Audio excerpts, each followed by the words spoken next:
വളരെ സുരക്ഷിതമായിട്ടാണ് കൊണ്ടുപോയത്. അതുപോലെ ഭക്ഷണമാണെങ്കിൽ പറയാനില്ല, ഏറ്റവും സൂപ്പറായിരുന്നു.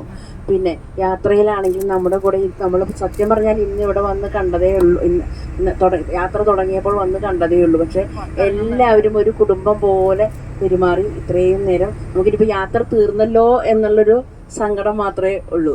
അപ്പോൾ അടുത്ത ട്രിപ്പ് എത്രയും പെട്ടെന്ന് ഉണ്ടാവണമെന്ന് വിചാരിക്കുന്നു. ഞാൻ രാവിലെ അമ്പലത്തിലേക്ക് പോകുമ്പോൾ ഇവരെ കാണാറുണ്ട്. ഇവർ ഒന്നല്ലെങ്കിൽ വരിക അല്ലെങ്കിൽ പോവുക, അങ്ങനെ കാണാറുണ്ട്.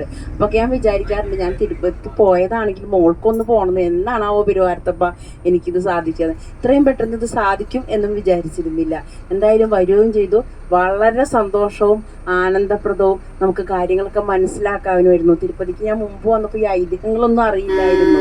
ഇപ്പം എല്ലാം നമുക്ക് അറിഞ്ഞ് നമ്മൾ കാണിപ്പൊക്കെയായിരുന്നു. പിന്നെ ഇത്രയും നാളായിട്ടും എനിക്ക് തേങ്ങ ഉടയ്ക്കുന്നതിൻ്റെ കാര്യത്തിലൊക്കെ വളരെ ഒരു ഭീതിയായിരുന്നു. അതും എനിക്കിപ്പോൾ അനിൽജി പറഞ്ഞപ്പോൾ ഇനിയിപ്പോൾ അതിനെക്കുറിച്ചും പേടിക്കണ്ട എന്നുള്ളൊരു ഇതായത്. നമ്മൾ എന്ത് കാര്യവും നമ്മൾ മനസ്സിൽ വിചാരിക്കുന്നത് പോലെയല്ല.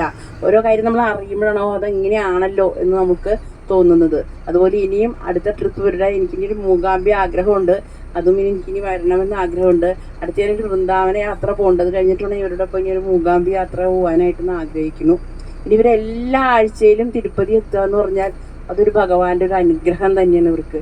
ശ്രീപാർവതി ഇപ്പോൾ 15 വർഷമായി എന്ന് പറഞ്ഞാൽ അവർ ഇനിയും വർഷങ്ങൾ ഏറെ ഇത് കൊണ്ടുപോകാൻ അവരെ ദൈവം അനുഗ്രഹിക്കട്ടെ എന്ന് മാത്രമേ നമ്മൾ പറയുന്നുള്ളൂ. ഓക്കെ.